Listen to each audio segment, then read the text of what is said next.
30년간 산 내 집에 다른 사람의 이름이. 사랑과 갈등의 감성 가족 드라마. 거짓말이야. 아버지는 그런 사람이 아니었어. 동네 사람들에게 소문이 났어. 내가 이 집을 빼앗겼다고. 정숙은 잠을 이룰 수 없었다. 30년을 살아온 이 집이 이제는 남의 집처럼 느껴졌다. 구독과 좋아요는 무료입니다.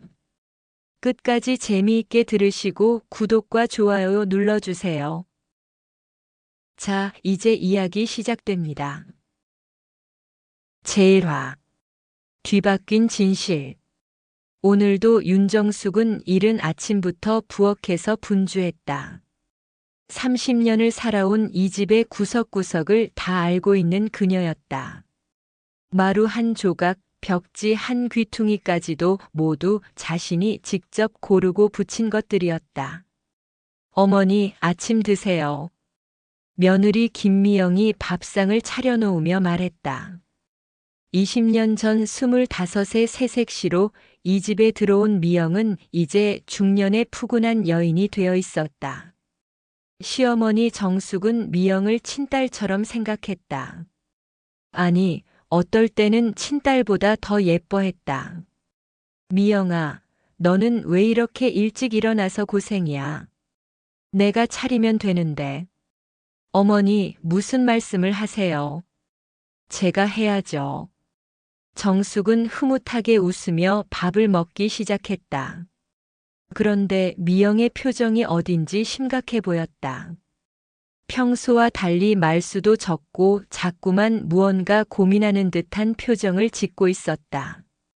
미영아, 무슨 일 있니? 왜 이렇게 심각해?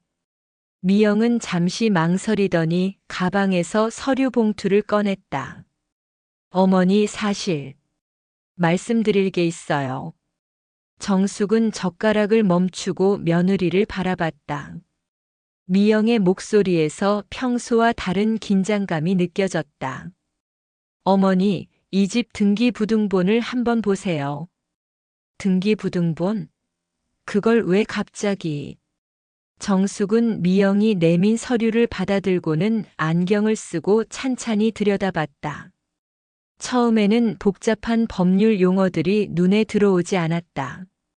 그런데 서류를 자세히 보던 정숙의 얼굴이 점점 굳어졌다. 이게 무슨 소리야? 소유자 란에 적힌 이름은 윤정숙이 아니었다. 김미영이라고 선명하게 적혀 있었다. 30년을 살아온 이 집이, 자신이 신혼 때부터 손수 갖고 온 이 집이 며느리 명의로 되어 있다는 충격적인 사실을 알게 된 순간이었다. 미영아, 이게 무슨 일이야?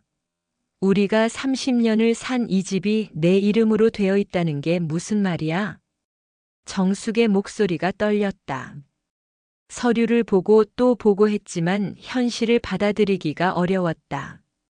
미영은 차분하게 하지만 조심스럽게 말을 이어갔다. 어머니, 아버님께서 돌아가시기 전에 저에게 집을 물려주셨어요. 세금 문제 때문에 며느리 명의로 하는 게 낫다고 하시면서요. 내 아버지가? 그 사람이 언제? 5년 전이에요. 아버님께서 병원에 계실 때 어머니께서 잠깐 집에 오신 사이에 저를 따로 부르셔서. 정숙은 5년 전을 떠올렸다. 남편 윤기철이 간암 말기 진단을 받고 병원에 입원해 있을 때였다. 그때 자신은 거의 병원에서 살다시피 하여 병간호에 지쳐했었다. 가끔 집에 와서 옷을 갈아입고 필요한 물건들을 챙겨갈 때면 며느리가 혼자서 집을 지키고 있었다. 그럼 영감이 나한테는 한마디 말도 없이? 내 아버님께서 어머니가 충격받으실까봐 나중에 말씀드리라고 하셨어요. 그런데 아버님이 갑자기 돌아가시는 바람에 정숙의 손이 부들부들 떨렸다. 죽은 남편이 자신도 모르게 집을 며느리에게 넘겨준 것이었다. 그것도 5년 동안이나 자신만 모르고 있었던 것이다. 그럼 내가 지금 남의 집에서 살고 있다는 거야? 5년 동안이나? 어머니, 그런 말씀 마세요. 이 집은 어머니 집이에요. 그냥 명의만. 하지만 정숙은 미영의 말을 끝까지 듣지 못했다. 머릿속이 하얘졌다. 자신이 주인이라고 생각했던 이 집이 며느리의 허락을 받아야 살 수 있는 집이었다니. 30년 동안 정성 들여 가꾼 마당의 장미꽃도 손수 붙인 벽지도 모든 것이 이제는 남의 것이었다. 정숙은 서류를 바닥에 떨어뜨리고 주저앉았다. 평생을 살아오면서 이런 충격을 받아본 적이 없었다. 믿었던 남편도 사랑했던 며느리도 모두가 자신을 속였다는 생각에 눈앞이 캄캄했다. 어머니 괜찮으세요? 미영이 황급히 달려와 정숙을 부축했지만 정숙은 며느리의 손을 뿌리쳤다. 건드리지 마. 이제 나는 이 집에서 뭐야? 얹혀 사는 신세란 말이야? 제2화. 숨겨진 빚더미. 정숙이 충격에서 조금 회복된 후 미영은 더욱 충격적인 이야기를 꺼냈다. 이미 말을 시작한 이상 모든 것을 털어놓아야겠다고 마음먹었던 것이다. 어머니, 사실 더 말씀드릴 게 있어요. 정숙은 미영을 차갑게 바라봤다. 또 무슨 숨겨둔 비밀이 있다는 말인가? 뭔데? 또 뭔데? 아버님께서 사업 실패로 빚이 많이 있으셨어요. 무슨 소리야? 우리가 무슨 빚이 있다고? 정숙은 벌떡 일어났다. 남편 윤기철은 작은 건설 회사를 운영했었다. 크게 성공하지는 못했지만 그럭저럭 중산층 생활은 할 수 있을 정도였다. 적어도 정숙은 그렇게 알고 있었다. 어머니, 아버님께서 마지막 3년 동안 사업이 많이 어려웠어요. 부도날 뻔한 적도 여러 번이었고. 그런데 어머니께는 말씀을 안 하셨어요.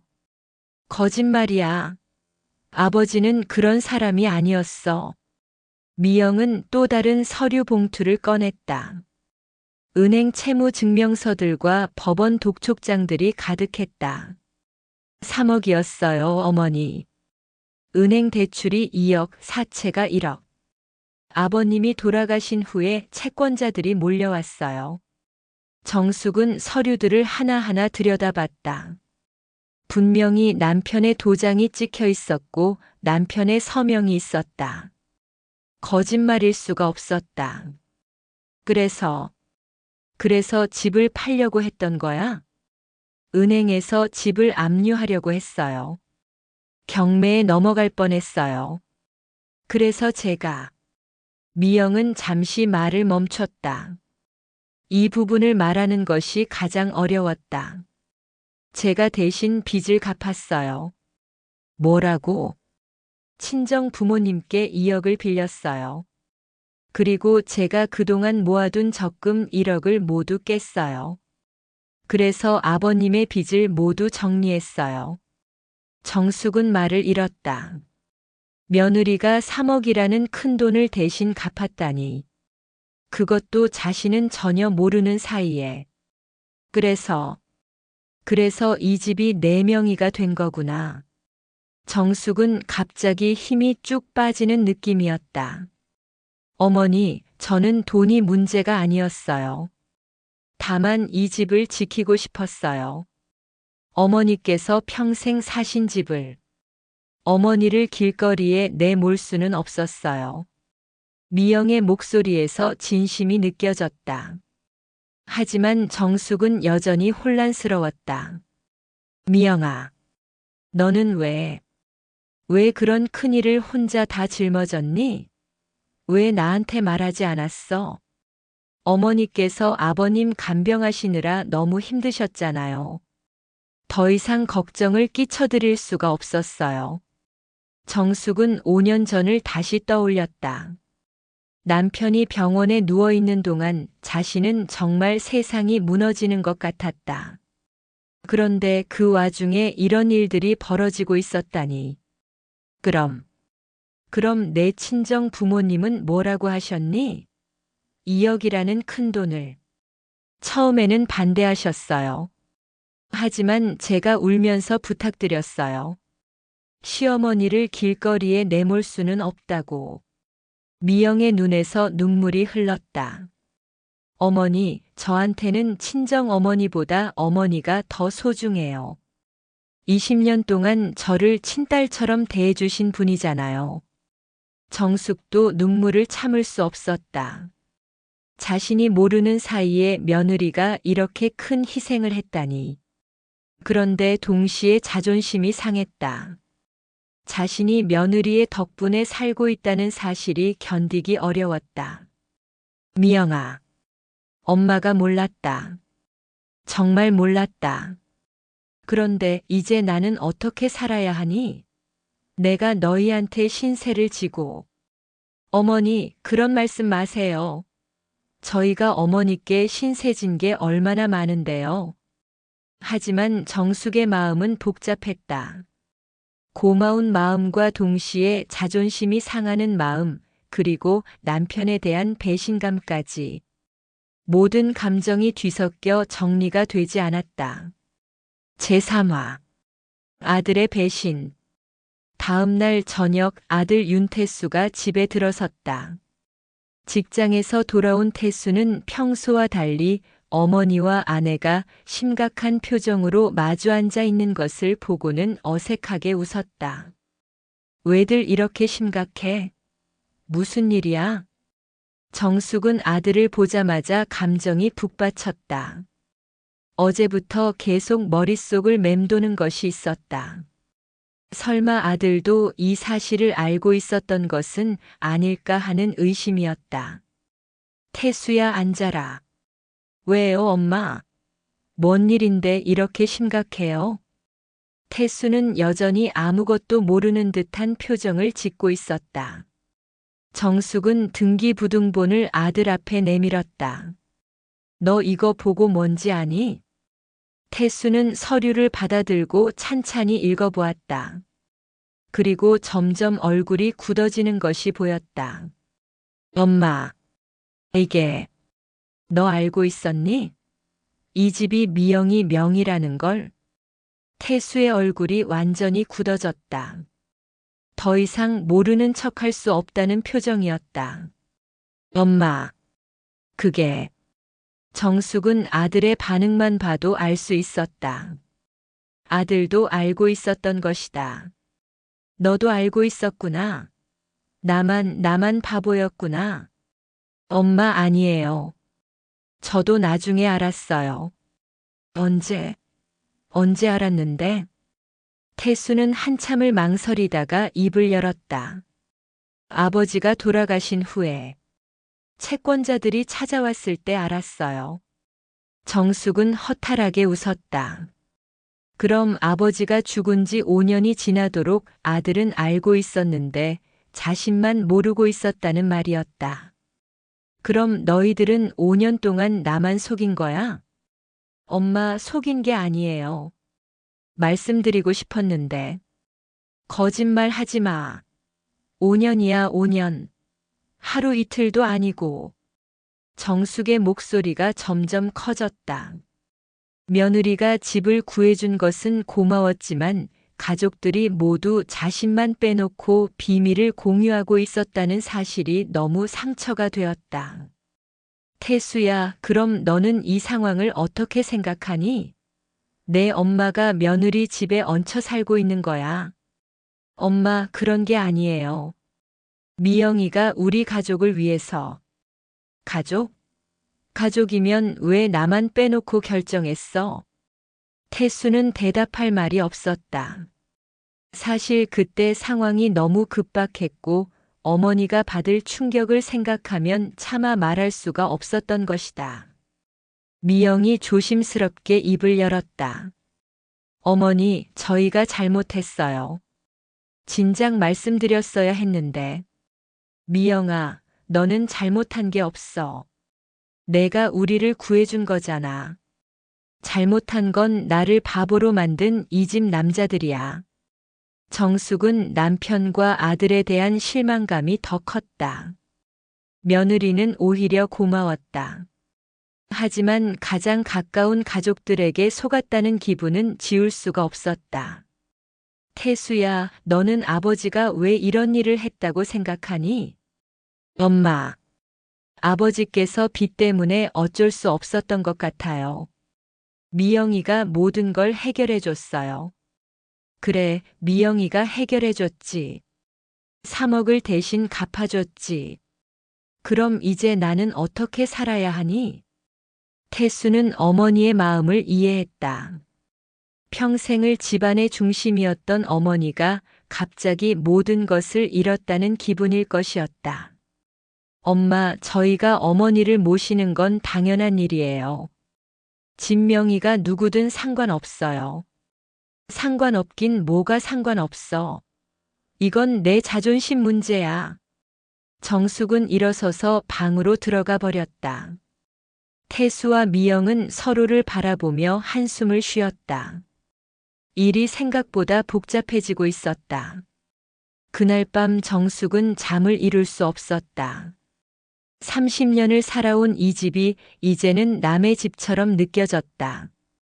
며느리가 아무리 좋은 사람이라고 해도 집주인과 세입자의 관계가 된 것 같아서 마음이 편하지 않았다. 내가 이 집에서 계속 살아도 되는 걸까? 언젠가는 나가야 하는 것 아닐까? 정숙의 마음속에는 불안감이 자리 잡기 시작했다. 제사와 며느리의 진심.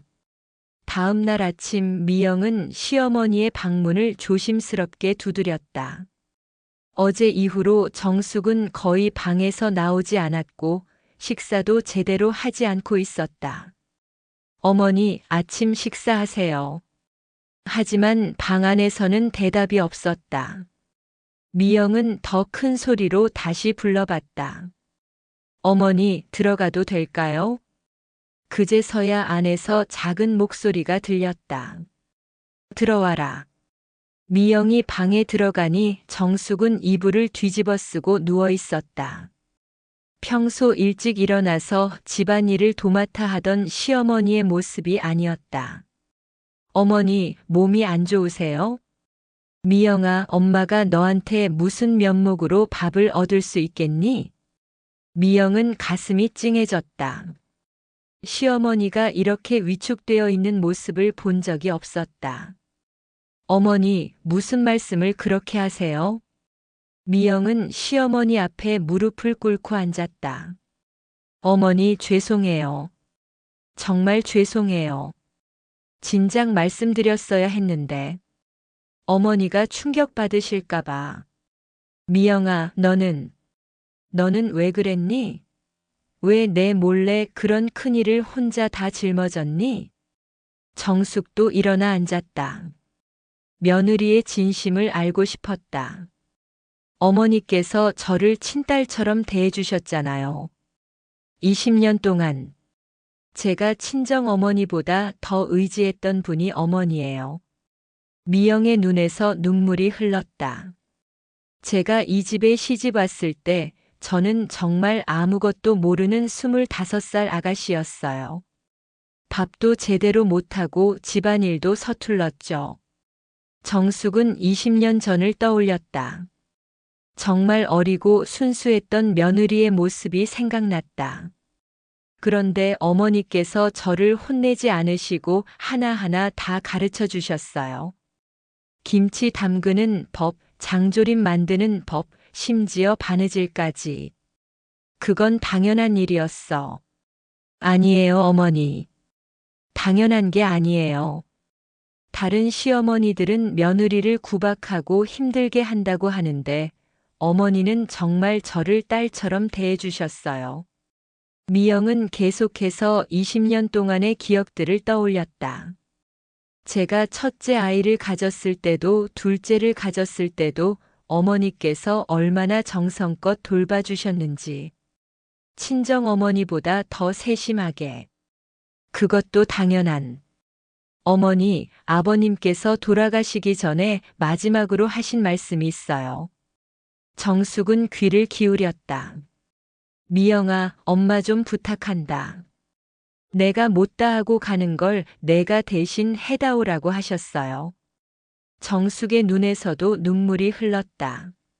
남편의 마지막 말이었다니. 그래서 저는 결심했어요. 어머니를 제 친어머니처럼 모시겠다고. 돈이 얼마가 들든 무슨 일이 있든. 미영아. 어머니, 저는 이 집이 제 명이라고 해서 제가 주인이라고 생각한 적이 한 번도 없어요. 이 집은 어머니 집이에요. 제가 단지 어머니를 위해 지켜드린 것 뿐이에요. 정숙은 며느리를 꼭 안아주었다. 이런 마음으로 자신을 위해 희생해준 며느리를 의심했다니. 미영아, 엄마가 미안하다. 너를 의심해서. 너는 우리 가족을 위해 그렇게 많은 걸 해줬는데.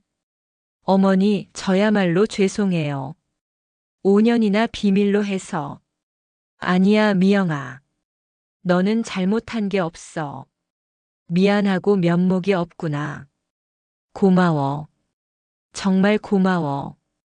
두 사람은 서로 껴안고 한참을 울었다. 20년 동안 쌓아온 정이 이런 일로 무너질 수는 없었다. 미영아, 그런데 너희 친정 부모님은 괜찮으시니? 2억이라는 큰 돈을. 걱정 마세요, 어머니. 저희가 조금씩 갚아나가고 있어요. 아범도 열심히 일하고 있고. 정숙은 며느리 가족이 자신을 위해 얼마나 많은 희생을 하고 있는지 새삼 깨달았다. 고마움과 미안함이 동시에 밀려왔다. 제오화 동네의 수군거림. 일주일 후 정숙은 마음을 다잡고 평소처럼 동네 슈퍼에 장을 보러 나갔다. 집에만 있으면 자꾸 부정적인 생각만 들어서 밖에 나와서 바람도 쐴 겸 장을 보기로 한 것이었다. 그런데 슈퍼에서 평소 안면이 있던 동네 아줌마들과 마주쳤다. 박순자, 이영희, 김말순. 모두 정숙과 비슷한 나이의 동네 주민들이었다. 어머, 정숙이 언니. 언니, 요즘 어떻게 지내세요? 평소 같으면 반갑게 인사를 나누고 이런저런 이야기를 했을 텐데 오늘은 왠지 분위기가 어색했다. 아줌마들의 시선이 평소와 달랐다. 아, 네. 잘 지내지요. 정숙이 계산을 하고 슈퍼를 나오는데 뒤에서 아줌마들이 수군거리는 소리가 들렸다. 처음에는 신경 쓰지 않으려고 했는데 자신의 이름이 들리자 발걸음을 멈췄다. 정숙이네 며느리가 집을 다 차지했다며? 어머, 정말. 그럼 정숙이는 어떻게 되는 거야? 요즘 며느리들이 다 그래. 시어머니를 내쫓으려는 거야. 아이고, 무서워라. 우리도 나중에 저런 꼴 당하지 말아야 할 텐데. 정숙은 주먹을 꽉 쥐고 그 자리에 서 있었다. 며느리 미영이 얼마나 고생했는지도 모르면서 이렇게 말하다니. 하지만 동시에 자신도 복잡한 마음이었다. 동네 사람들 말이 틀린 것만은 아니었으니까. 정숙이 불쌍해. 평생 고생해서 모은 집인데. 그러게 말이야. 며느리가 아무리 좋아도 집은 또 다른 문제지. 정숙은 더 이상 들을 수 없어서 빠른 걸음으로 집으로 향했다. 하지만 집으로 가는 길에도 여러 사람들과 마주쳤고 그들의 시선이 예전과 다르다는 것을 느낄 수 있었다. 동네 사람들 사이에 소문이 퍼진 것 같았다. 윤정숙이 며느리에게 집을 빼앗겼다는 소문이. 사람들은 정숙을 동정의 눈으로 바라봤고 그것이 더욱 자존심을 상하게 했다. 집에 도착한 정숙은 미영에게 물었다. 미영아, 혹시 내가 누구한테 집 이야기를 했니? 아니요, 어머니. 왜요? 동네에 소문이 났어. 내가 너한테 집을 빼앗겼다는. 미영의 얼굴이 굳어졌다. 어머니, 저는 정말 아무한테도 말 안 했어요. 누가 그런 소문을. 글쎄다. 누군가는 알고 있었던 모양이야. 사실 이런 일은 숨기려고 해도 숨겨지지 않는 법이었다. 등기소에서 일하는 사람이나 동사무소 직원 중에 아는 사람이 있을 수도 있고 어디서 어떻게 소문이 날지 모르는 일이었다. 어머니, 신경 쓰지 마세요. 시간이 지나면 다들 잊어버릴 거예요. 하지만 정숙은 마음이 편하지 않았다. 동네에서 자신을 바라보는 시선이 집을 빼앗긴 불쌍한 노인이 되어버린 것 같았다. 그날 저녁 정숙은 미영에게 말했다. 미영아, 내가 작은 원룸이라도 구해서 나갈게. 어머니, 그게 무슨 말씀이세요? 미영은 깜짝 놀라며 소리쳤다. 동네 사람들 말을 들으니까 내가 여기 있으면 너희도 불편하고 나도 눈치 보이고. 어머니, 이 집은 어머니 집이에요. 제가 단지 명의만 빌려드린 거라니까요. 그래도 법적으로는 내 집이잖니. 나는 이제 남의 집에 얹혀 사는 신세고. 미영은 시어머니의 손을 꼭 잡았다. 어머니, 그런 말씀 마세요. 어머니가 나가시면 저는 어떻게 살아요? 이 집은 어머니 없으면 의미가 없어요. 하지만 사실을 알면 사람들이 염치 없다고 할 거다. 남들이 뭐라고 하든 상관없어요. 저희 가족만 잘 살면 되는 거예요. 하지만 정숙의 마음은 쉽게 정리되지 않았다. 남들의 시선보다도 자신이 더 이상 이 집의 주인이 아니라는 사실이 받아들여지지 않았다. 제6화 가족회의. 며칠 후 태수는 누나 윤미경을 집으로 불렀다. 상황이 심각해지고 있어서 가족회의가 필요하다고 판단했기 때문이었다. 미경은 결혼 후 지방에서 살고 있었는데 동생의 연락을 받고 급히 달려왔다. 태수로부터 대략적인 상황을 들은 미경은 어머니와 미영이 있는 거실로 들어갔다. 엄마, 오랜만이에요. 미경아, 너 왜 갑자기 올라왔어? 태수가 연락해서요. 엄마, 무슨 일인지 들었어요. 온 가족이 거실에 모였다. 평소 같으면 화기애애했을 가족 모임이 오늘은 무겁고 진지한 분위기였다. 미경이 먼저 입을 열었다. 엄마, 미영이가 우리 집을 지켜준 거잖아요. 고마워해야지 왜 이러세요? 미경아, 너는 몰라. 갑자기 이런 얘기를 들으니까 엄마가 얼마나 당황스러운지. 그래도 결과적으로는 우리한테 도움이 된 일이잖아요. 태수도 거들었다. 맞아요, 엄마. 미영이가 없었으면 우리는 정말 길거리에 나앉을 뻔했어요. 아버지가 그렇게 큰 빚을 지고 계신 줄 전혀 몰랐거든요. 정숙은 한숨을 쉬었다. 너희들 말이 다 맞아. 미영이한테 고마워해야 하는 건 당연한데 염치도 없고. 그래서 엄마 마음이 좋지만은 않아. 어머니, 제가 뭘 잘못했는지 말씀해 주세요. 고치겠어요. 미영이 조심스럽게 말했다. 미영아, 너는 잘못한 게 없어. 문제는 엄마 마음이야. 30년을 내 집이라고 생각하고 살았는데 갑자기 남의 집이 되어버렸으니. 미경이 이해한다는 듯이 고개를 끄덕였다. 엄마 마음 이해해요. 하지만 명의가 중요한 게 아니잖아요. 우리는 가족이잖아요. 그래도 내가 지금 너에게 빚을 지고 얹혀 산다는 기분이야. 그때 미영이 놀라운 제안을 했다. 어머니, 그럼 이 집을 다시 어머니 명의로 바꿔드릴게요. 뭐라고? 가족들 모두 깜짝 놀랐다. 제가 빚을 갚은 건 당연한 일이에요. 이 집은 원래 어머니 것이니까 다시 어머니 명의로 해드릴게요. 미영아, 그럼 너는 3억을 대신 갚았는데 어머니께서 편하시다면 그게 제일 좋은 거예요. 태수가 급히 말했다. 미영아, 그럼 상속세는 어떻게 해? 나중에 엄마가 돌아가시면 상속세를 엄청 많이 내야 해. 괜찮아요. 그때 가서 생각해봐요. 미경도 걱정스러운 표정을 지었다. 미영아, 너무 성급하게 결정하지 마. 법적인 문제도 복잡하고. 하지만 미영의 마음은 이미 정해져 있었다. 저는 괜찮아요. 어머니께서 편하신 게 제일 중요해요. 정숙은 며느리의 말을 듣고 마음이 복잡했다.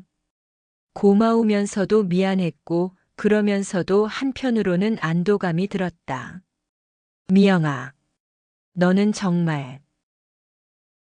어머니, 저희는 가족이잖아요.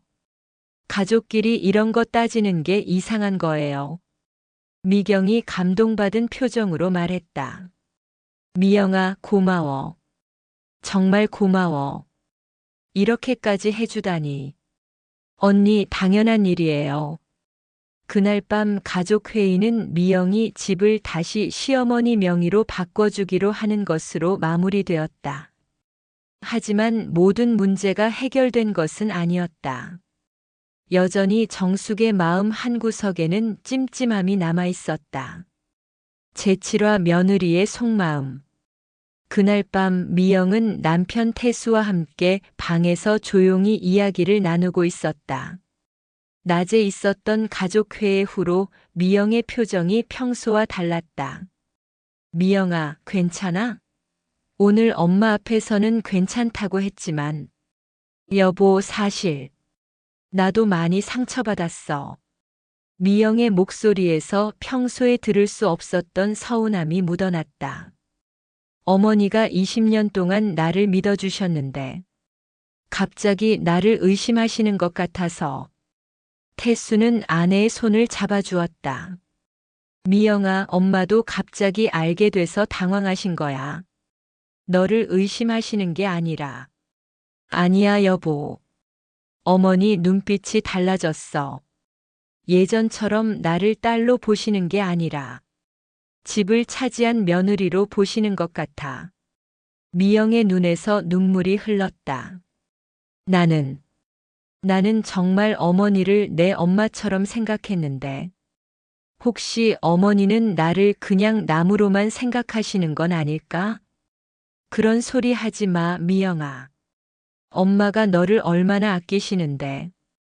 그럼 왜 나를 의심하셨을까?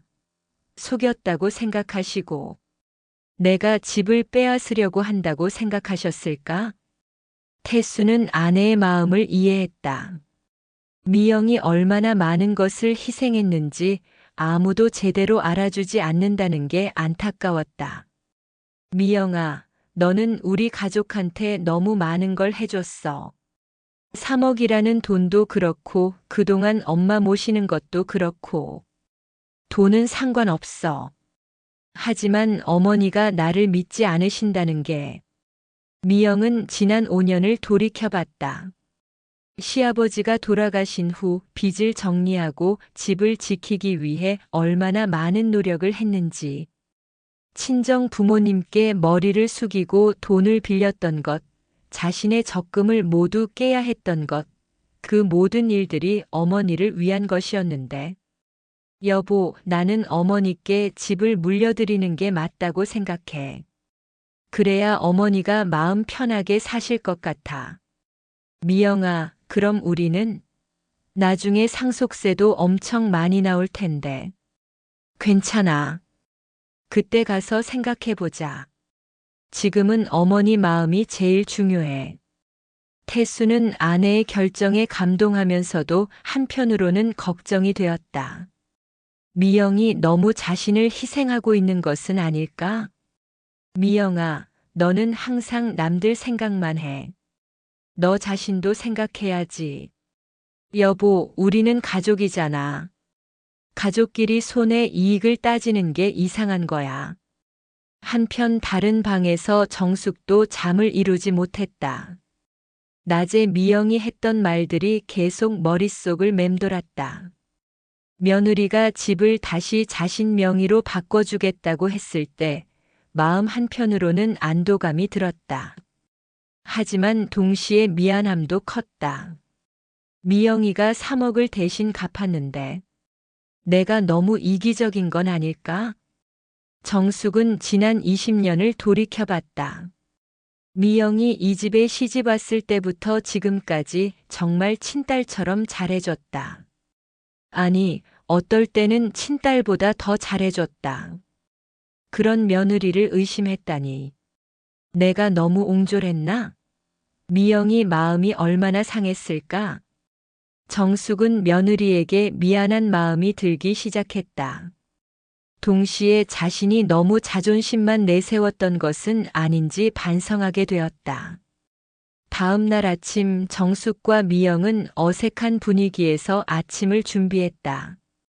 평소 같으면 두런두런 이야기를 나누며 함께 일했을 텐데 오늘은 서로 눈치를 보며 말을 아꼈다. 어머니, 오늘 법무사 사무실에 가서 명의 이전 절차를 알아볼까요? 미영이 조심스럽게 말했다. 미영아, 그 전에 엄마가 할 말이 있어. 정숙은 며느리와 마주 앉았다. 밤새 생각한 것을 정리해서 말하고 싶었다. 제8화 진짜 가족. 정숙은 한참을 고민하다가 입을 열었다.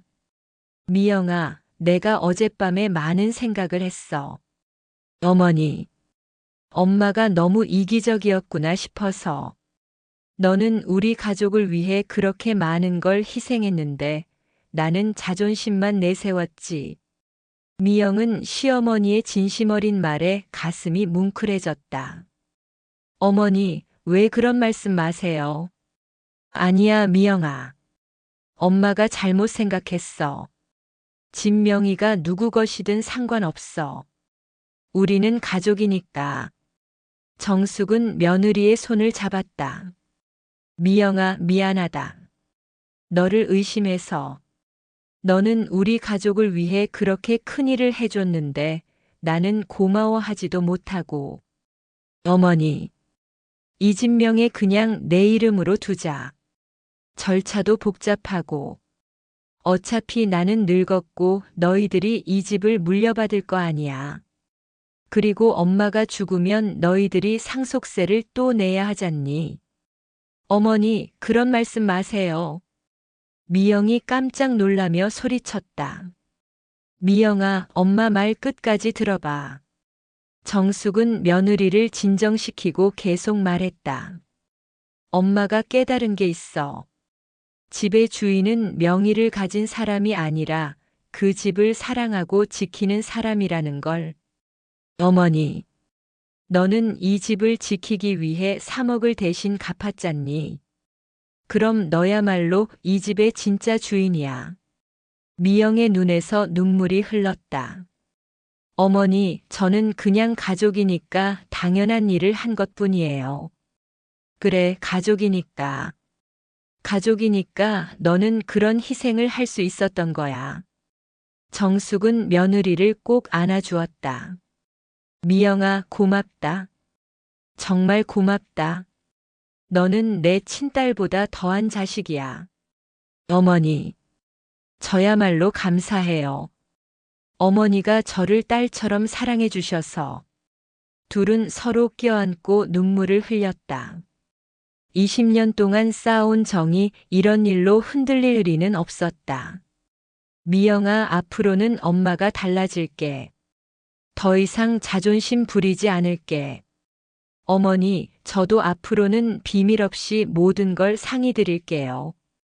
그때 태수가 출근 준비를 하며 거실로 나왔다.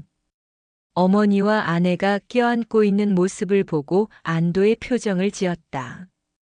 엄마, 미영이랑 화해했네요.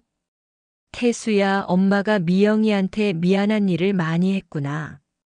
엄마, 이제 괜찮아졌으니까 됐어요. 그날 저녁 식탁에서 정숙이 말했다. 얘들아, 이 집은 며느리의 집이 맞다. 하지만 며느리는 우리 가족이고 우리 가족의 집이니까 우리 모두의 집이야. 미영이 환하게 웃었다. 어머니, 맞아요. 우리는 가족이니까요. 그래, 우리는 진짜 가족이니까 서로 믿고 의지하며 살자. 태수도 기뻐하며 말했다. 앞으로는 무슨 일이 있어도 서로 숨기지 말고 함께 상의해요. 그래야지. 가족끼리 비밀이 있으면 안 되지. 며칠 후 정숙은 다시 동네 슈퍼에 장을 보러 나갔다. 이번에도 동네 아줌마들과 마주쳤다. 어머, 정숙이 언니. 요즘 어떻게 지내세요? 덕분에 잘 지내요. 언니, 며느리랑 괜찮아졌다면서요? 정숙은 당당하게 대답했다. 우리 미영이는 정말 좋은 아이예요.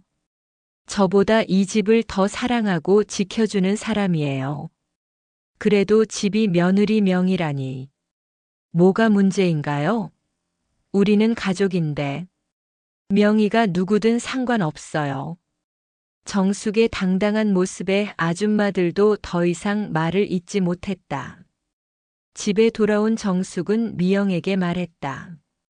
미영아, 동네 사람들한테 당당하게 말했다.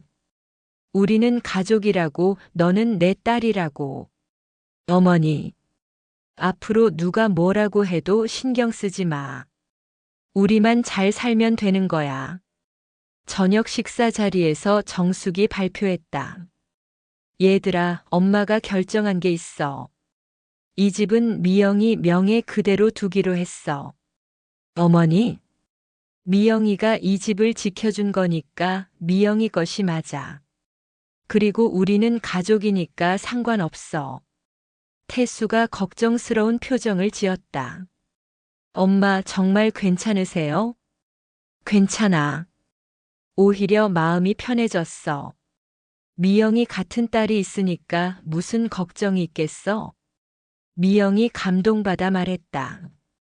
어머니, 감사해요. 정말 감사해요.